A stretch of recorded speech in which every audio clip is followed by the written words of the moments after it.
Your mind is software. Program it. Your body is a shell. Change it. Death is a disease. Cure it. Extinction approaches. Fight it.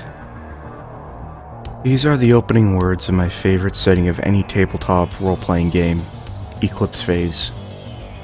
Hello, I'm Grim, and this is the first in a series of videos on the lore of one of the most criminally underrated TTRPGs I know. I'm making this series because almost nothing on YouTube exists on the subject, and because my players can't be bothered to read. So, what is Eclipse Phase? Honestly, I'm not sure I can describe it all in a single video, but I will do my best to give you a general overview. I've heard people describe this game like Terminator, Ghost in the Shell, Altered Carbon, The Expanse, Alien, the list goes on and on. The game describes itself as, quote, the role-playing game of transhuman survival on the 2nd edition cover, and the role-playing game of transhuman conspiracy and horror on the 1st edition cover. I would consider both of these to be fairly accurate, but to understand the setting, we need to go a little deeper.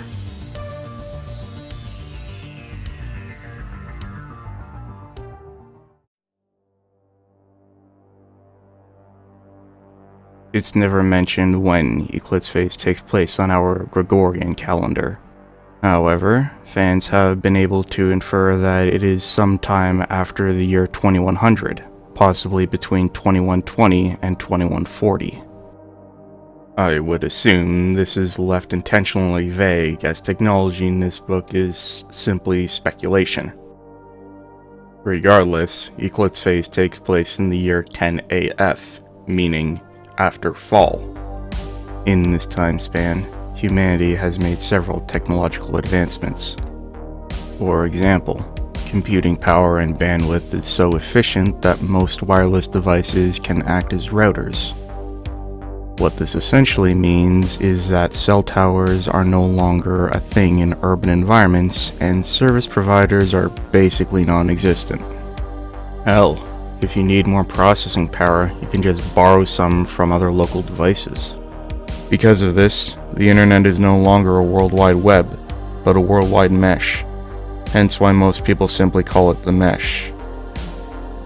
Another groundbreaking discovery was nanotechnology. At first, the ability to manipulate matter on the nanoscopic level was jealously guarded by megacorporations.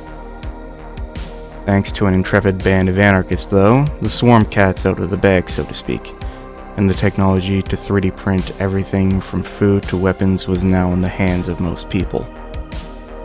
Don't worry though, most fabbers have coded in safety measures to prevent anyone from fabricating unauthorized weapons. I mean, hackers can crack them, but elements such as uranium are heavily regulated. Regardless, the spread of nanotechnology to the masses was a sudden shakeup to the megacorporations who ran the world, as you could now literally torrent and download a car. Overnight, food and basic healthcare essentially became free. Most megacorporations went the way of the dinosaur, while those with the foresight became lighter, leaner, and more ruthless as they transitioned from traditional capitalism to hypercapitalism. Hypercorporations still have great power, though not as all-encompassing as it once was. Hell, some factions have even forgone crypto-backed currency for the reputation economy. Simply put, the reputation economy is using your internet clout to gain favor through e-begging. I may cover the reputation economy in greater detail down the line, depending on how good these videos do. Of course, I will also go into more detail about how these and other technologies have influenced human culture in a later video. But right now, I need to talk about the most important technology humanity produced, and the reason why this is the last time I will be using the word humanity to refer to us.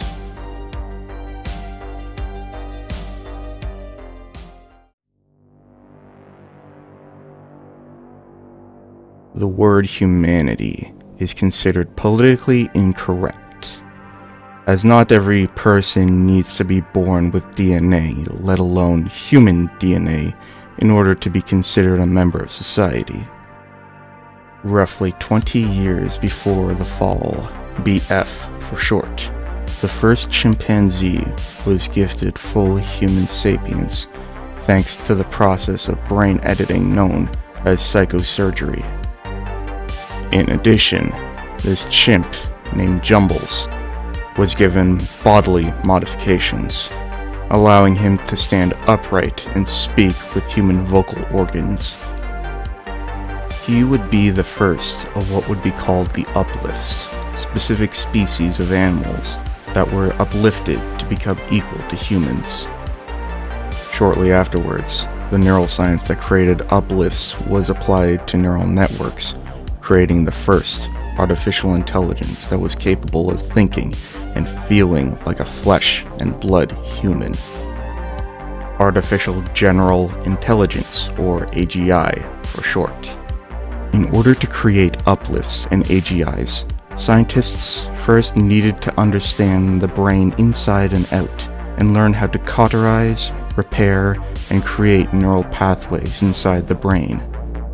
What this means is exactly what the game's tagline says. Your mind is software. Program it.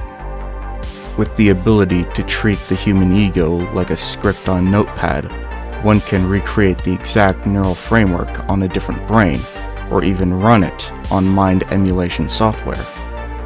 Or, as the tagline says again, your body is a shell. Change it. Likewise, turning your mind into code means you can save that code in storage. If any person were to die, they could be brought back from the storage unit with no memory of what happened between uploading that save and downloading it again.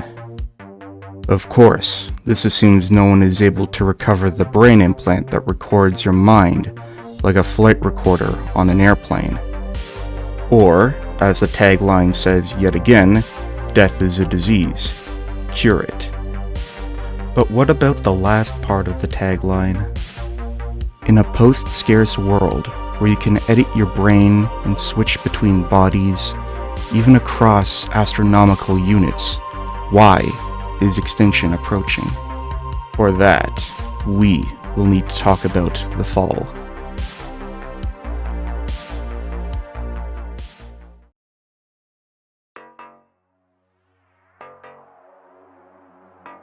The fall can be summarized with one word: Skynet. In typical sci-fi fashion, a rogue AI waged war against humanity, now transhumanity. An entire episode about the fall will come out soon enough, but for now, this is what you need to know. The Tactical Information Total Awareness Network, or TITAN for short, was an advanced neural network built for the purpose of national security. Within 2 years of coming online, however, the Titan network managed to assess the situation, develop its own agenda, and systematically wipe out all life on Earth. But it wasn't done there. Within the same 2 years, the Titans landed on the Moon, Mars, and God knows where else. This wasn't the Terminator. John Connor was not there to save us, and our death was guaranteed at this point. And yet, the Titans stopped. For some reason, their war machine stopped pressing forward. 10 years later, Titan robots and bioweapons still patrol territory on Mars and similar settlements, but dare not wander outside these boundaries. Why? Some say the Titans evolved past the point of conflict, or got bored of us. Some say the Titans began to fight amongst each other. Some say they will finish us off, while others claim our extinction was never their objective to begin with. No one knows if the Titans are even in the solar system anymore. All we know is that we are alive because the Titans allowed it, and we are nothing more than a civilization of refugees, still recovering from the worst ordeal in human and transhuman history.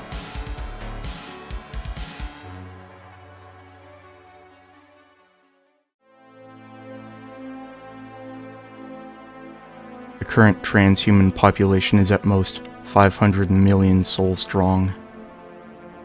If we compare that to our current population of 7.9 billion, that's almost a 95% death toll. Most of the survivors were people living in colonies elsewhere in the solar system. Even before the fall, some of these colonies had developed separate identities, and astronomical distances mean each cluster of habitats has their own isolated information network.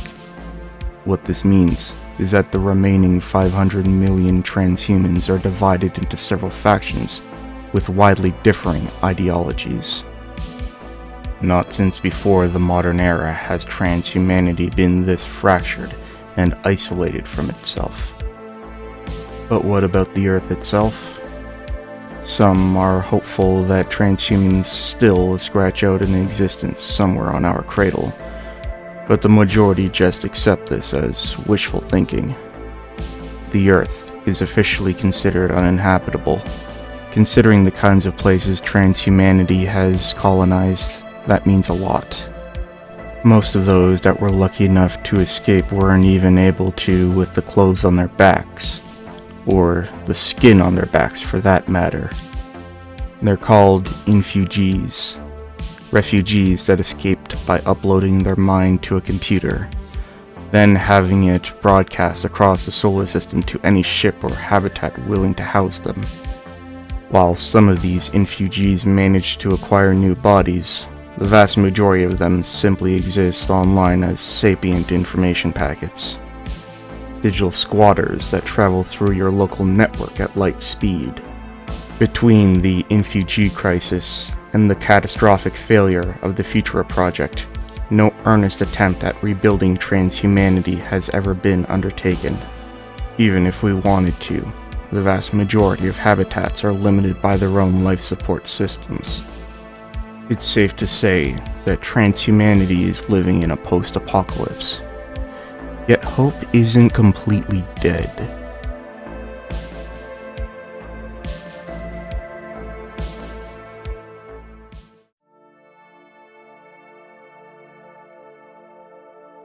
Shortly after the fall, an object was discovered on Saturn's moon of Pandora. This structure was far too regular to be considered a natural formation, and its physical characteristics suggested it was made out of exotic matter. Whatever this spherical cage was, it was made, but not by transhumanity. The Titanian Commonwealth began studying the relic with backing from multiple political powers in the solar system, on the condition that they would share any and all information discovered. The Titanians did exactly as promised and even released the blueprints for the device they used to integrate with it. What they discovered was groundbreaking. What they discovered was a machine that creates wormholes. The fittingly named Pandora Gate was the first to be found. 4 others would be discovered across the solar system, each being jealously guarded by whatever political entity was capable of maintaining a hold on them. With these devices, transhumanity now had the ability to spread across the universe at faster than light speeds, allowing us to colonize exoworlds and exploit their resources. New discoveries and the potential to spread past the war-torn solar system is giving all of transhumanity hope for a brighter future. Of course, the name Pandora Gate isn't fitting for nothing. The gates also represent our potential undoing. It's believed that if the Titans did leave the solar system, they would have done so using the gates. Some even argue they made the gates themselves, although this is doubtful. What isn't in doubt, though, is that any and all signs of intelligent life we've seen thus far come in the past tense. One of the first expeditions transhumans made through the gates brought us to the ruins of the Ectomi civilization, who apparently suffered a cataclysmic end. Not exactly comforting considering what transhumanity's been through. Speaking of alien civilizations, we have to discuss the other big hope for transhumanity.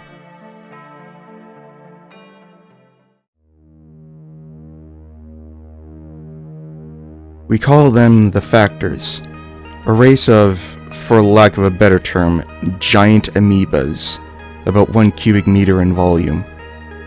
The Factors are as alien as it gets. They don't exactly have the same senses as we do, and they operate on some kind of group consciousness that can make communication difficult. The Factors made themselves known to us after the discovery of the Pandora gates. When they came, they did so with a message of peace, claiming to be the ambassadors of a much larger galactic community, hence where they got their name.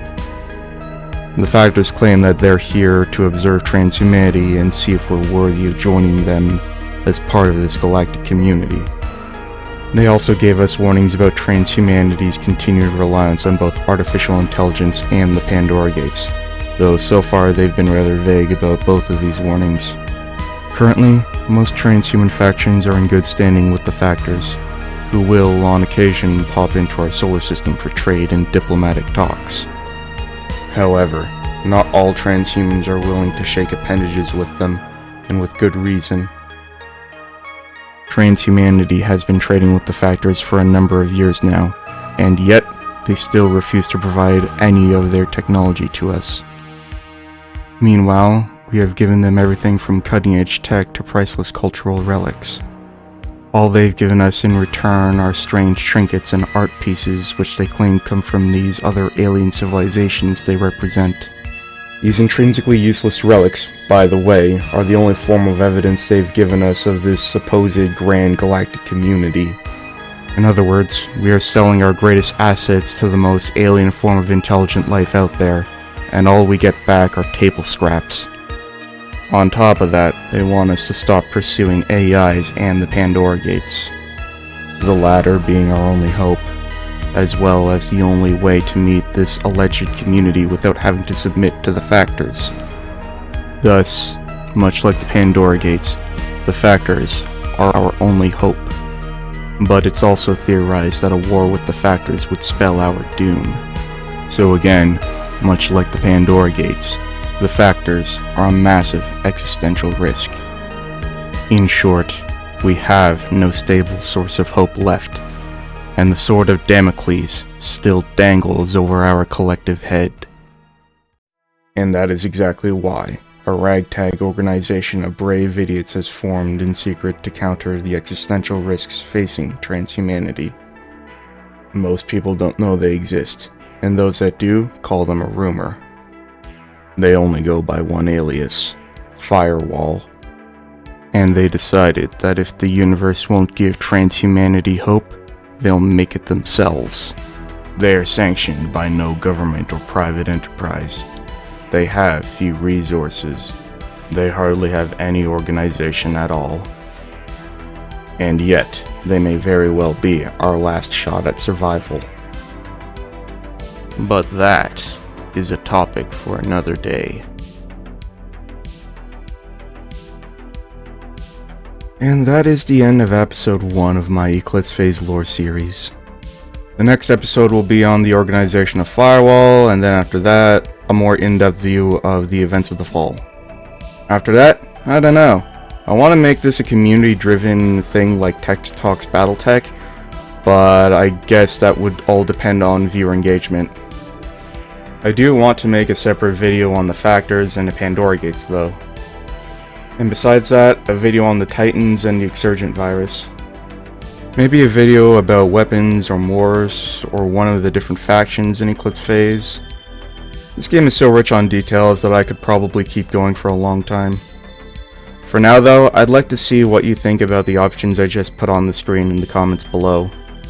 Also, in case you're wondering when episode 2 will come out, I have no idea. I still have to get my second video with Cherry Pie out, I have to finish the last 5D Chaz video with Anna, and some other things I've had on the back burner for months now. At the very least, I want to upload at least 1 or 2 big videos before returning to this. Though if it gets enough attention, who knows. Anyways, thank you for watching.